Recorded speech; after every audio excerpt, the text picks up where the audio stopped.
زمین پر قرآن پڑھتے ہیں تو آسمانوں پر ان کا قرآن سنا جاتا ہے۔ اللہ کے رسول صلی اللہ علیہ وسلم تشریف لے گئے معراج میں جنت میں، تو آپ علیہ السلام نے وہاں بھی قرآن کی آواز سنی، جو آپ کے صحابہ زمین پر پڑھ رہے تھے ان کی تلاوت جنت کے اندر سنائی جا رہی تھی۔ تو یہ قرآن اللہ کا عظیم الشان کلام ہے، اور اللہ کے رسول صلی اللہ علیہ وسلم اس قرآن کے حافظ تھے۔ آپ صلی اللہ علیہ وسلم کے پورے سینے میں اللہ نے اس قرآن عظیم الشان کو محفوظ کروایا۔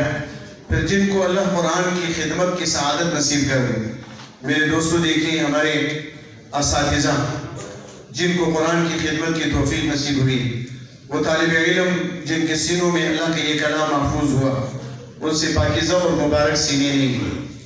پھر جن والدین کو یہ سعادت نصیب ہوئی کہ ان کے بیٹے منتخب ہو گئے اس عظیم قرآن کی سعادت کے لیے، یہ دنیا کی تمام ڈگریوں میں سب سے بڑی ڈگری ہے جو کسی کے بچے کو نصیب ہو جائے۔ اور پھر اس میں جو اساتذہ جنہوں نے دن رات محنت کر کے بچوں کو اس قابل بنایا کہ ان کے سینے میں قرآن کو اللہ نے اتارا۔ امام عاصم جو قرآن کے خادم تھے اور ان کو جو بچوں کو پڑھاتے تھے شاگردوں کو، تو زبان سے منہ سے ایک عظیم قسم کی خوشبو آتی تھی۔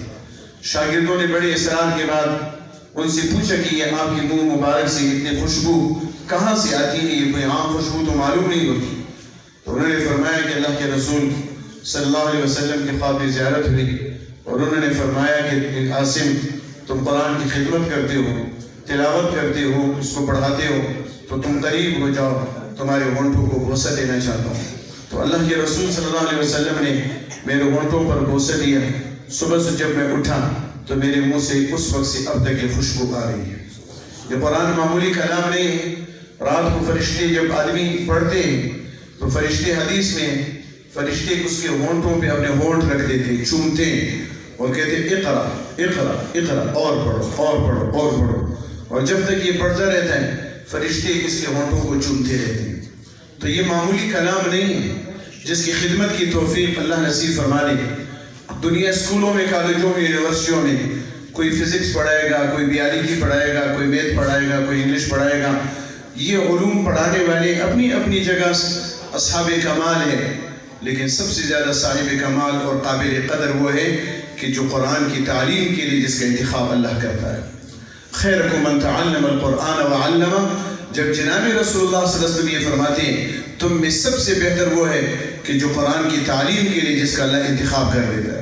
وہ قرآن کو سیکھا اور پھر اللہ نے اس کو بٹھایا کہ اب امت کو یہ قرآن سکھاؤ اور یہ پیغام ان تک پہنچا دو۔ اس کے خیر ہونے کی گواہی اللہ کے رسول نے خود اپنی زبان مبارک سے دی کہ اس سے بہتر انسان نہیں ہے۔ اور پھر حضور پاک علیہ السلام نے ایک حدیث قدسی جو نقل کی ہے کہ من شغلہ القرآن، اللہ یہ فرماتے ہیں، کہنے والے جناب رسول اکرم علیہ السلام ہیں، اور وہ اس بات کی نسبت اللہ کی طرف کرتے ہیں، اور وہ فرماتے ہیں کہ اللہ یہ کہتے ہیں من شغلہ القرآن عن ذکری و مسئلتی، جس کو قرآن اتنا مشغول کر دے کہ وہ صبح کو اٹھے بھی تو قرآن اس کا مشغلہ ہو، پورا دن قرآن کے سامنے بیٹھا ہے، وہ منزل کبھی سن رہا ہے، کبھی پارہ سن رہا ہے، کبھی سبق سن رہا ہے، کبھی بچوں کی تجوید ٹھیک کرا رہا ہے، کبھی ان کو مخارج کی درستگی کرا رہا ہے، اور ان کو قرآن کے درست پڑھنے کے اوپر ان کی محنت کر کے ان کے سینوں میں قرآن کے اتارنے کے لیے کتنی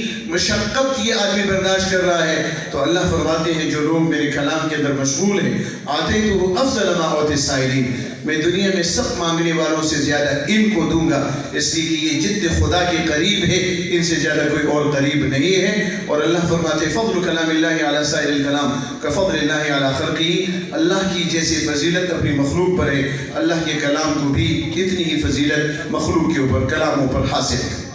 ایک بزرگ نے ایک واقعہ لکھا ہے کہ ایک مجذوب تھے، قرآن پڑھنے سے ان کو بڑا شوق تھا، بہت قرآن پڑھتے تھے۔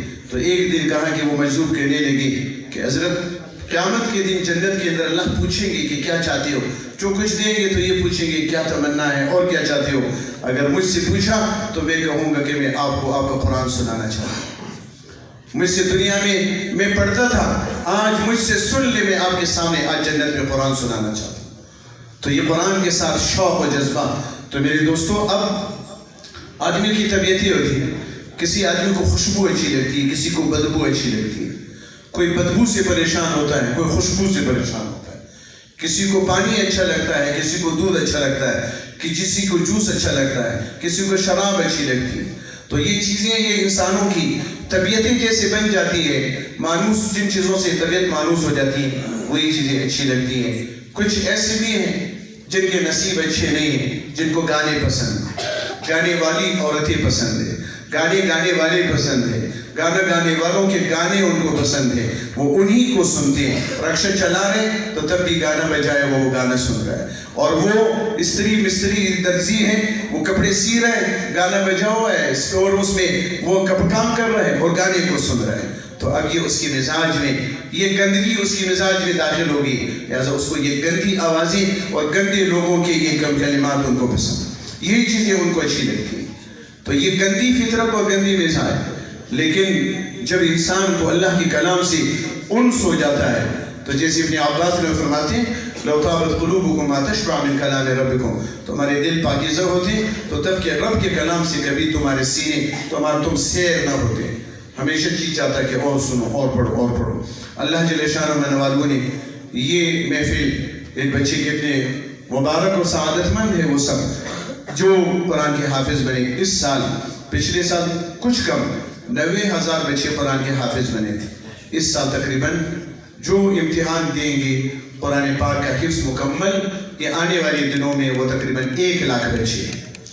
تو اب 1 لاکھ بچوں کا قرآن کا حافظ ہونا 1 سال میں، اور یہ تعداد دن بہ دن بڑھ رہی ہے. تو یہ اللہ کے کلام کا معجزہ ہے اور انتخاب ہے کہ اللہ کن بچوں کا یہ انتخاب کرتے ہیں، کن والدین کو یہ سعادت نصیب کرتے ہیں. وہ بھی والدین ہیں کہ کوئی بچہ ڈاکٹر بنے، انجینئر بنے، وکیل بنے، بیچر بنے، ٹھیک ہے بنے، یہ کمالات ہیں دنیا کے.